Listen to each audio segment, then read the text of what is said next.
coming out on this rainy day. For the people who don't know who I am, my name's Patty. I'm the outreach coordinator. And we have lots of programs coming up in May, so welcome. And so we are very fortunate today to have Dr. Amanda and Angel here from Awakening Chiropractic. And they have you do lots of different workshops. Oh yeah, we have a So whole this is the first one that we've had at the Gilford Library here. So we are very excited about that. And it is Sleep Well Strategies, which I think we must all need some. And me as well.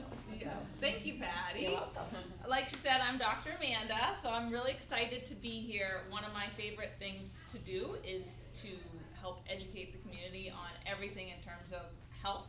So we do a bunch of classes at our office. They're all complimentary and open and available for the whole community, and we are located in Tilton. So Angel brought a list of all those classes. We have things that range from nutrition to obviously sleep, to shoulder health, to exercises for sitting, stretches, things like that, back health, lower back pain, neck class, you name it, we probably have a class on it. So if you want to take a list of those before you leave, feel free, okay?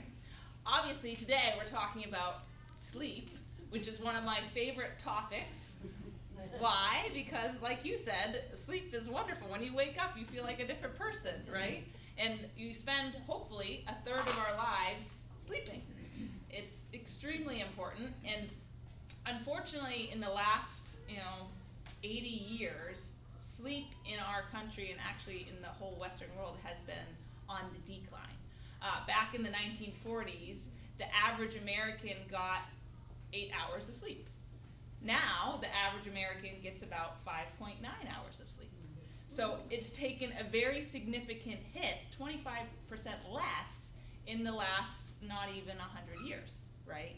And so of course, there's going to be a side effect to that because sleep is vital for our health. So when it comes to understanding sleep, for the longest time, people were just confused by it because in terms of like evolutionary necessity, it doesn't make a whole lot of sense for us to spend 8 hours a day or night being unconscious, right?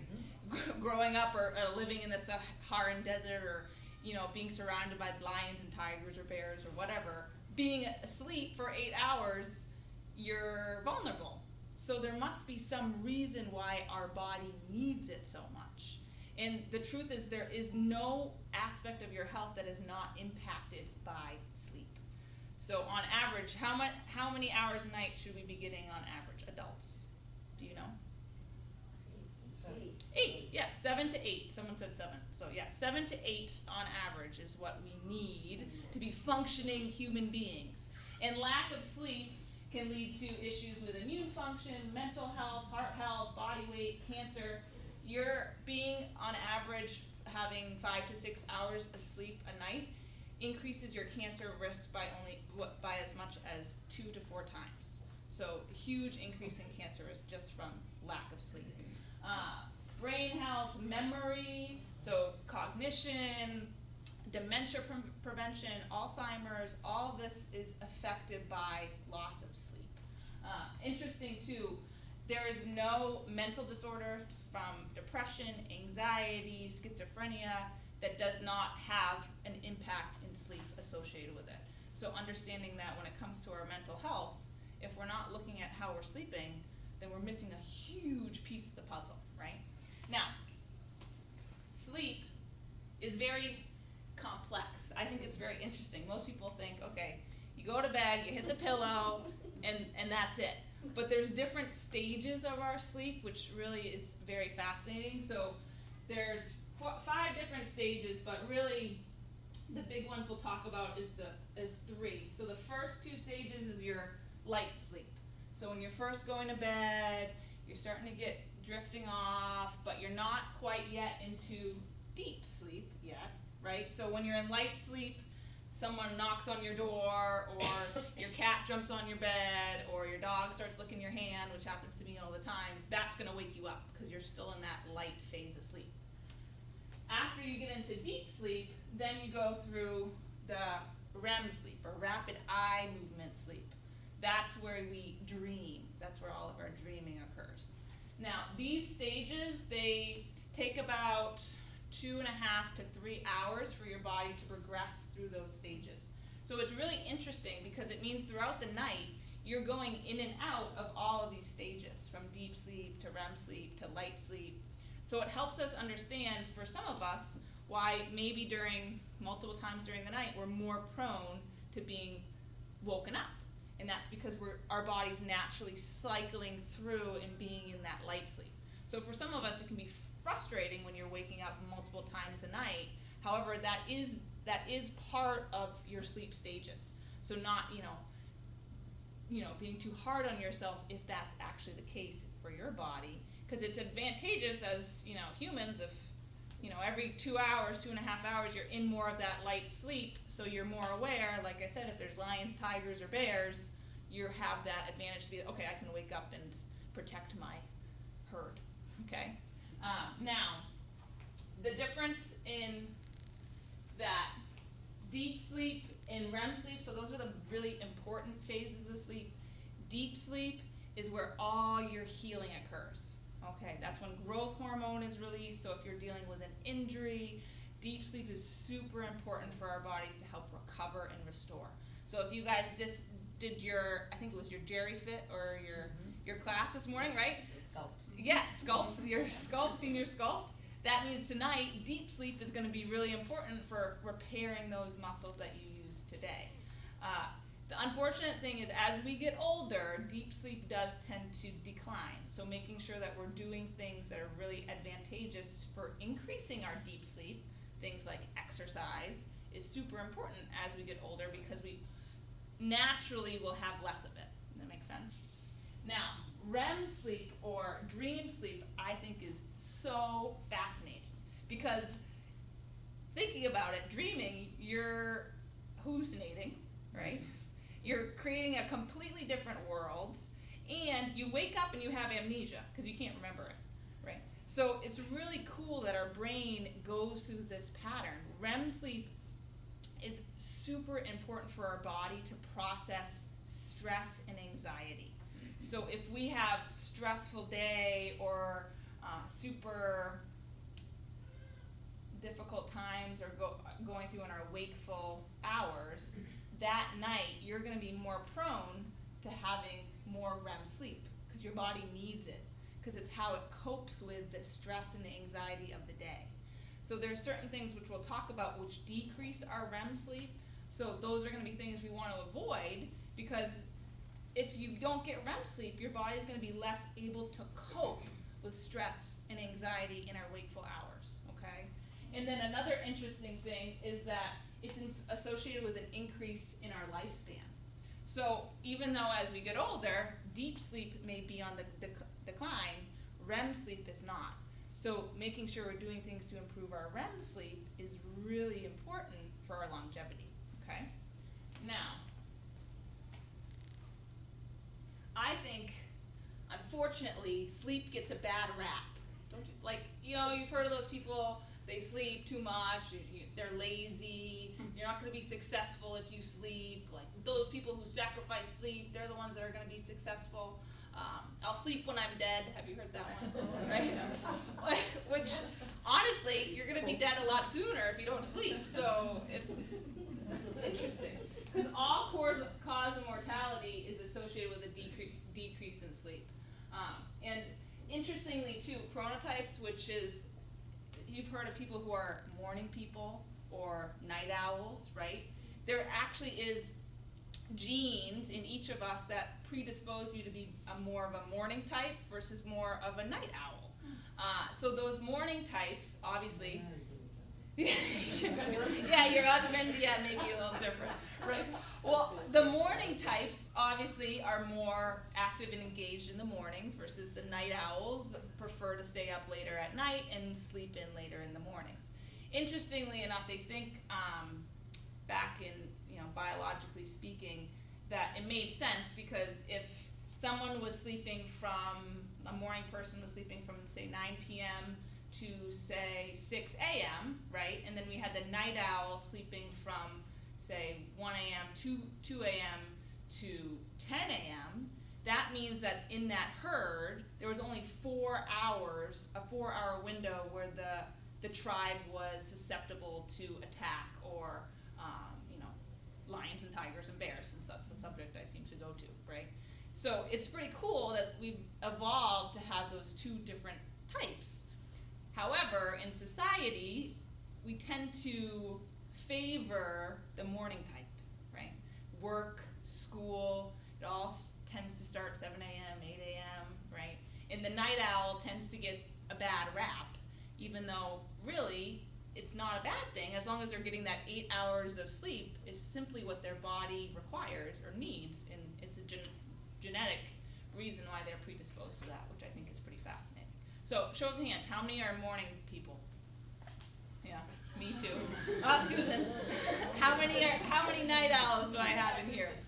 Good, okay, good. So, in terms of being a night owl, it's important that you understand that and you set your schedule accordingly, because it is important that you prioritize your sleep, and if you're a night owl, it doesn't mean you have to sacrifice that in order to get your sleep, right? And there's nothing wrong with you. You're not lazy if that's what society tells you, okay? Now, stimulants. Who likes coffee? Yeah, so coffee people. Coffee, that's the big one. So we're going to talk about how coffee and sedatives too, like alcohol, nightcap. Have you heard of a nightcap? Drink before bed. My dad, he loves Manhattans, and that's his like drink of choice every day. He's got one Manhattan a day. It's like growing up, that was always the thing. Even though I have told him many times how it affects his sleep, but can't always change everyone, right? Now, caffeine is in coffee, tea, dark chocolate, very yummy, but does have caffeine, soda. So all these things are stimulants to our body. Interestingly enough, caffeine, it has a half-life of 5 to 7 hours.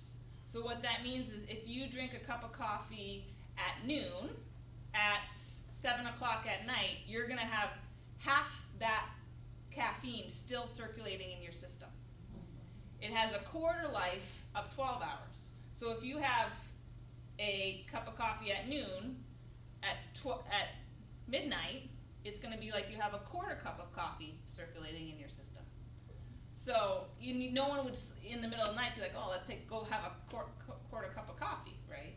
So that's why it's really important, our caffeine use and the time of day. So I say the number one rule of thumb is try to avoid all caffeine drink all your caffeine prior to noon. Don't go past that, because then it's going to still be circulating in your system. And what it does is it blocks the receptors in your brain that make you feel sleepy. So it's stimulating your body. And again, the same is true for chocolate. So of course, like dessert, dark chocolate after dinner, trying to avoid that too, because it's going to have the same effect on the brain. Same thing with tea, black tea, green tea, all those caffeinated beverages, and of course, soda. So if you're someone who likes to have soda with meal or soda at dinner time, again, it's going to affect your sleep. When it comes to sleep, we talk about, the quantity, which is that 7 to 8 hours. However, the quality, which is your cycling through that deep and REM sleep, is just as important. So when these things are affecting you, so some people say, oh, well, I can have a cup of coffee and then I can fall asleep just like that. Well, you're not going to be cycling through those different stages of sleep. So even though you may feel like you're getting the quantity, the 7 to 8, you may not be getting the true quality, which is going to affect your health, right? Now, other things that act the same way as caffeine, so steroids, or like asthma medication is a steroid. So a lot of those, the uses, obviously trying not to have them before bedtime, of course. Attention deficit disorders, ADD, ADHD, if you have like any kiddos that have these issues, these drugs that they're on can affect their sleep. And it's not just dose dependent, but time dependent. So like I said, making sure that we're not having that cup of coffee with dinner. And the other thing too is decaf coffee, though it says decaf, that does not mean it's caffeine free. it still has about 20 to 30% of the caffeine that's in a normal cup of coffee. So some people, they have, 2-3 cups of decaf coffee at night. That can be just as much as almost having one whole cup of coffee, okay? Sedatives. Alcohol is one of the big ones. And of course, like I said, the nightcap is a really common theme. Like, oh, I'm just gonna have a glass of wine before bed. Alcohol completely shuts off your REM sleep. So this is, like we talked about, REM sleep is helping you deal with anxiety, coping with the day. So if you're drinking alcohol before bed, you're not going to get in that REM sleep. So that's going to make you more anxious, more stressed. You talk about alcohol being a depressant, well, makes sense, right? Your body can't cope with its anxiety and stress because it's affecting its sleep. Interestingly, alcoholics, if they go, months without or drinking alcohol, what happens is they eventually start hallucinating during the day because their body isn't getting that REM sleep at night, so it starts to manifest it during the day to allow their body to cope with the stress and anxiety. So it's really, really cool how it works, but it's helpful for us to understand, especially if you have loved ones that use alcohol before bed, how it could be in they're dealing with depression or anxiety. Well, that could be something that's stifling their body's ability to recover and cope, okay? Sedative drugs, which is the most common treatment for insomnia, right? Sleep medication. Understanding that sedation is not sleep. So sleep medication, yes, it puts you to sleep, right? However, your brain waves do not go through those same cycles, and you do not get as much deep sleep as your body requires. So the brainwaves are completely different when you're taking a sedative than when you're taking, sleeping naturally. So sedation is not sleep. So if you are on sleeping medications, if there's other alternatives that you can use to help you increase your sleep naturally, it's obviously ideal, right? Now, are the gummies that they sell, are those the same thing as the... So that's different. Usually Okay. the gummies are melatonin, which Right. we'll talk about. Okay. We'll talk about that hormone. Great question, Patty. So, because now we know a little bit about sleep. Now we're going to dive into what are some strategies to help us sleep better, right? And number one, having a routine, having a sleep routine, which means consistently having a time where you wake up and you go to bed, and allowing yourself to have an 8-hour sleep window. So what that means is, say I go to bed at, I go to bed really early. So I go to bed at 8 p.m. and I wake up at 4 a.m. So that's an 8-hour window. Like we talked about, we need 7 to 8 hours a night. So I have an opportunity for 8 hours.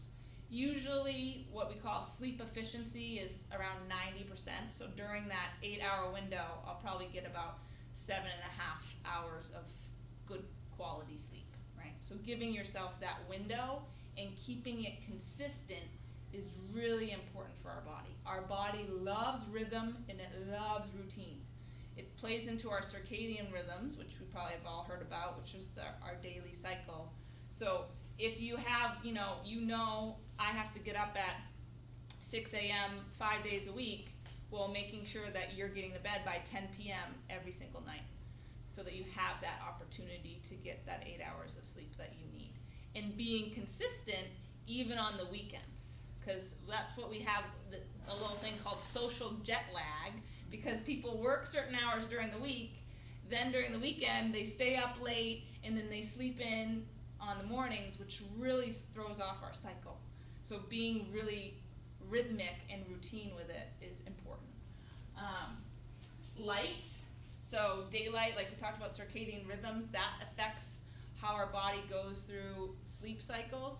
So when we first wake up in the morning, exposing us to light helps us awaken, right? And when we go to bed at night, making sure that there isn't a lot of harsh light is what allows our body to produce melatonin, which allows us to feel sleepy and progress into those sleep stages. So this is why blue light or technology, have you guys heard of blue light before? Mm-hmm. It comes from our devices, and it stimulates our brain as if we're looking at the sun. So if we're on blue light technology before bed, our brain is going to think that we just woke up and it's 10 a.m. not 10 p.m. right? So decreasing our exposure to all those lights around, I would say 2 to 3 hours before bedtime is ideal. The rule that I put up, which is a little more easy to follow, is the no tech 90. However, any technology or any blue light that I'm exposed to, it delays my melatonin release by up to 3 hours. So if you're going to bed, yeah. So if you're going to bed at, say, 10 p.m., most people, they may have a TV in the bedroom, maybe they're on their cell phone, playing games. My mom, she loves word games, so she's always on her iPad playing word games, even though I've told her about this, of course. And so when she goes to bed at 10 p.m., well, really her melatonin is being released 3 hours later, not till 1 a.m. So she's not going to go through those same deep stages of sleep, so she's not going to get as much deep sleep, she's not going to get as much REM, she's going to stay more in those light stages, which, yeah, she could get 8 hours of sleep, however, the quality isn't what her body needs. So when it comes to the technology, number one, just avoid putting it in your bedroom. My husband and I, we don't sleep with a TV, we put our cell phone outside of our bedrooms. Before bed, we're reading typically, and we have really low light. If you need a night light, which we have to invest in, but getting a night light that's a red light, not a blue light, so that you can, because you did that for your son, I think, right? Because he sleeps all night now, and he used to get up every single night. Yeah. So what's the difference? So the red light is subtler, and it's not as harsh. So you don't want to have, and this is the other thing too, is like anything that has clocks that have bright lights, you want a bedroom that's completely dark. It's got to be like dark. And then, but of course, night lights, like me last night, got up, went to the bathroom, instead of turning right when the door was, I turned right a little earlier, and bam, right into the wall. So dark. Yeah, it was very dark. So we have to get one of those, but you can I have one. I'll bring you one. Yeah, you can get. Thank you, I appreciate that. I was like, whoa, that's a way to wake you up. But you can get the red light night lights, and those again will give you some light, but they're not as harsh, and they won't stimulate the brain the same way that the blue light will. Okay. Never heard of that. Where do you get them? You can get them on Amazon, I think. They're little 4-packs. They're squares about this big that just go on the outlet. Yeah, And they red only light turn night on when it's dark. Like they've got the sensor on it. Yeah, And and they call them red lights? yeah, and so and also things with like your alarm clock. Like I have an alarm clock that I can turn the clock off so that I can't see it at night. Because a lot of the things that we have, they flash lights all night, and so it's stimulating our brain. The other thing too is I have. My clock light is red. Yeah. Oh, that can be helpful. Oh, good. Yeah. Now I have really cool. It's a alarm clock because I wake up at 4 a.m., which the sun isn't up, right? And so light is important for us to be awake. And one of the things that helps us naturally awake is if light is streaming in our window and it stimulates our brain, and that's going to slowly, decrease our melatonin and allow us to wake up naturally. So my alarm clock is really cool. 10 minutes before my alarm is set to go off, it slowly gets brighter and brighter and brighter, like it's like a sun. And so I'm always like sitting there and I'm like, oh, it's getting bright. Oh, my alarm's gonna go soon. Like it slowly wakes me up, and then my alarm goes off, and I'm not like, oh my God, like where did that come from? So that's a really cool clock that you can invest in too. You can get that on Amazon. Now, big thing is kiddos. I have nieces and nephews, and they love their technology, the TV, and a lot of part of their routine is they watch TV before bed. And how bad that is for them, especially as they're developing and growing up, if they're not getting into those deep stages of sleep. Of course, if you look at our kids, they're sicker than they've ever been before, right? All ADHD, ADD, all this is on the rise, obesity, anxiety, depression, suicide. And I tell you, sleep, like that quote said, there's the bridge between hopelessness and despair is a good night's sleep, right? So how important our sleep is. Now, other things that are important is the temperature of our bedroom. So naturally, right before we fall asleep, our body temperature drops. So it's helping to stimulate that drop in pressure. Keeping your bedroom around 67 degrees is ideal. Other things you can do, hot shower, hot bath, because once you exit the bath or you exit the shower, naturally your core body temperature is going to drop. So that's going to help prepare your body for sleep. Okay. Creating a sleep environment, like we talked about, keep it dark, no cell phones, no technology, but also making it a place that you want to sleep, right? Something that you look forward to. And your bed is for sleep and sleep only. So trying not to do work or take stressful calls or anything like that when you're in bed. If you wake up in the middle of the night and you find it difficult to fall back asleep, don't stay in bed. Because if you're staying in bed just like, oh, I just wish I could fall asleep, I just wish I could fall asleep, your brain is going to start to associate your bed with a place where you do not sleep. So instead, get out of bed, go sit by a dim light, read a book, do something that'll make you sleepy, and then go back to bed once you feel sleepy and go to bed. So that your brain associates your bed with a place where sleep occurs, not with a place where stress, anxiety, and lack of sleep occurs, okay? Other things, of course, exercise is a big one. However, when we exercise is important. So like you guys did, exercising in the morning is great. Trying not to exercise right before bed, because that's going to increase stress and cortisol, which is going to make it a little harder for your body to wind down. Avoiding large meals too late in the day. When you're digesting food, your body isn't going to be prepared to fall asleep. So making sure that we don't eat usually around 2 hours prior to bedtime is ideal. And avoiding too much late night So snacking. food comas, does that mess your quality up? Yes. You know how people will eat and just pass out? Pass out, Okay. yes.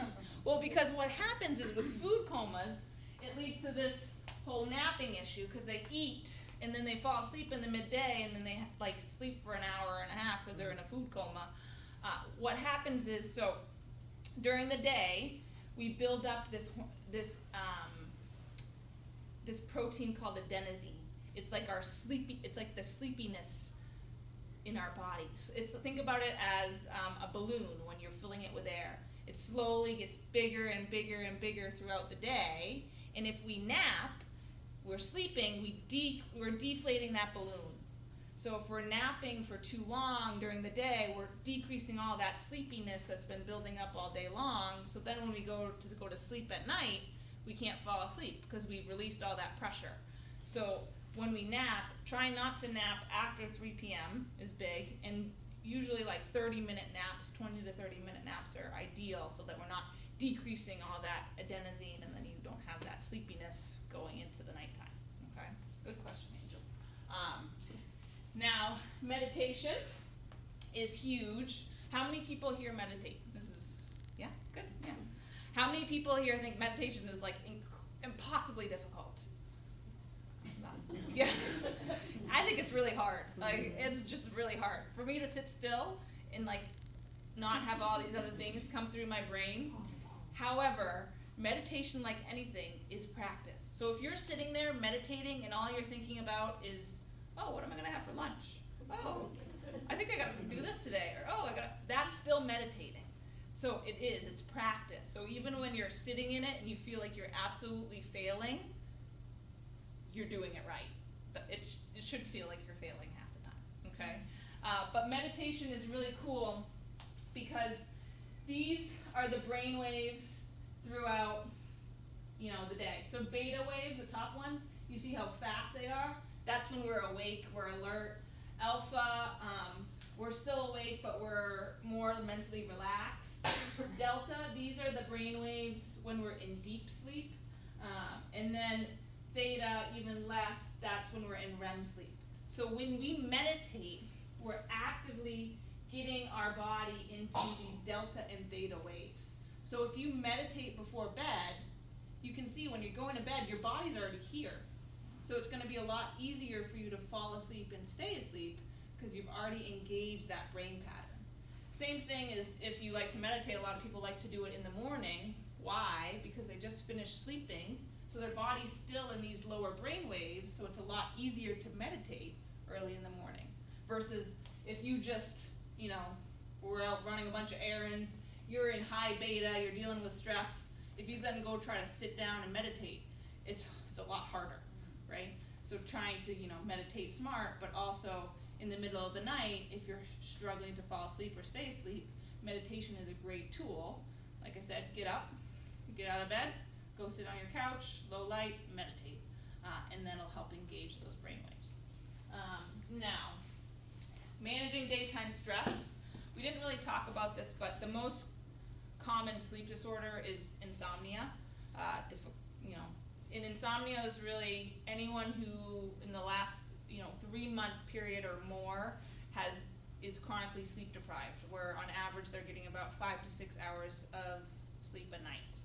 And insomnia presents itself as either inability to fall asleep, or you fall asleep fine, however you wake up frequently throughout the night and you can't fall back asleep. And a lot of times with both cases, the issue that we're dealing with is a lot of stress on the body. So your adrenal glands, which are what produce your cortisol level or your stress hormone. So if you're overly stressed or anxious throughout the day, you have a lot of this hormone pumping through your system, and it makes it very difficult for your body to shut down and relax. So managing our stress and doing things that we enjoy, doing exercise, coming to classes like this, stuff that helps us balance our day is super important for our body, and it's super important for us, especially if we want to get quality sleep at night, okay?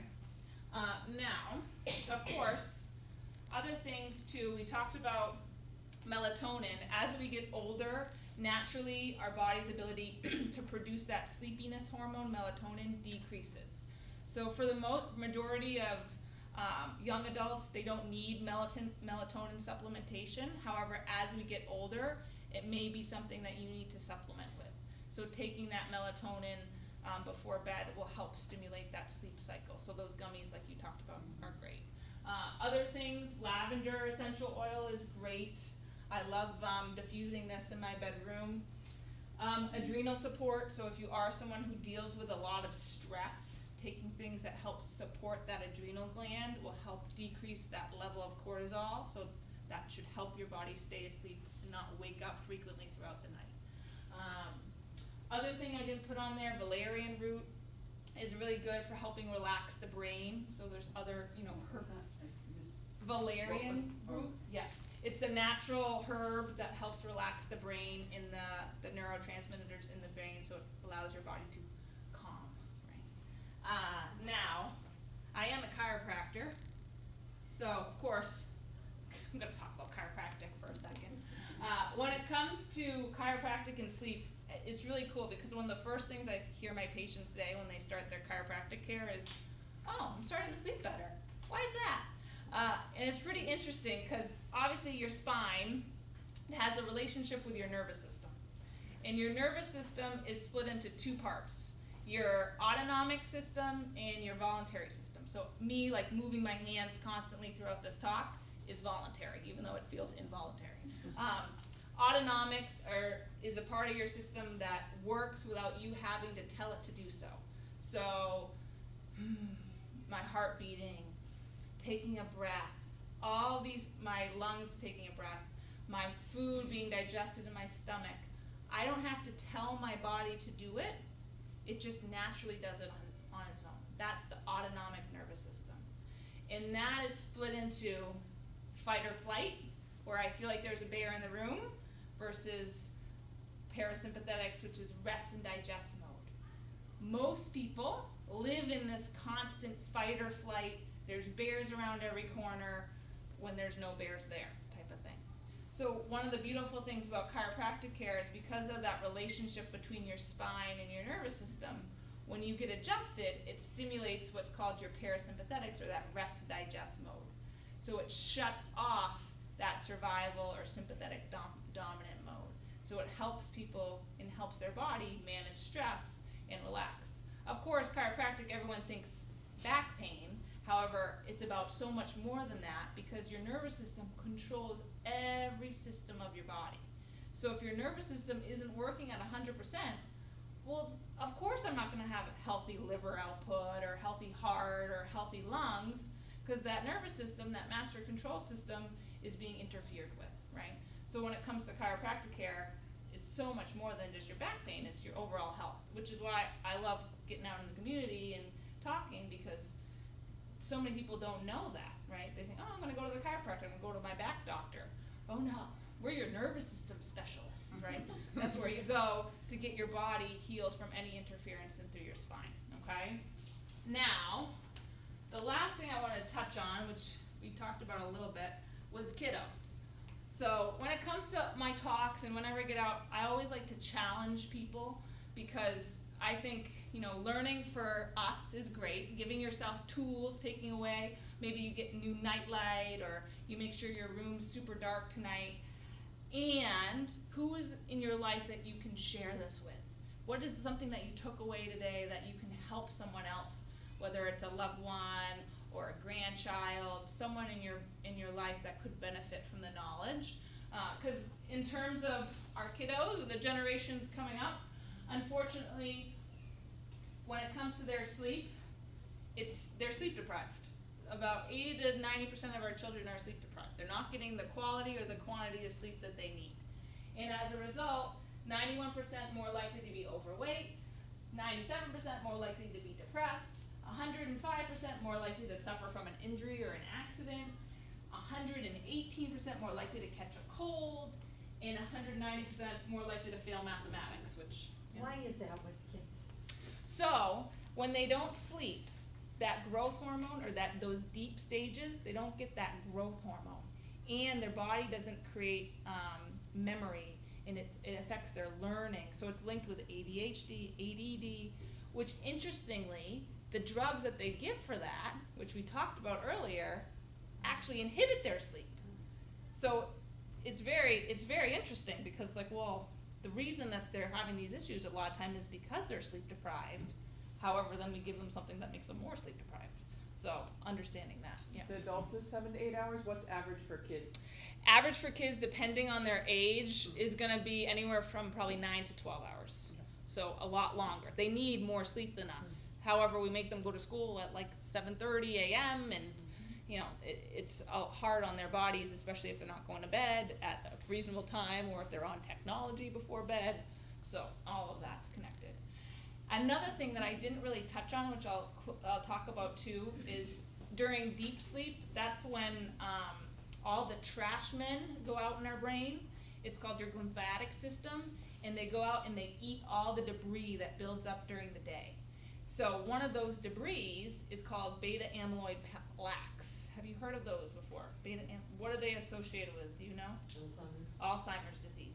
So deep sleep is super important. So again, for kiddos too, having deep sleep is going to prevent them from being more likely to get Alzheimer's or dementia later in life. Same thing with us as young adults or even as older adults, to make sure we're stimulating that deep sleep so those garbage men can go out and eat up all those toxic debris that we build up all day. Okay? Any questions? No, it's a lot of information. I could have probably talked for another hour.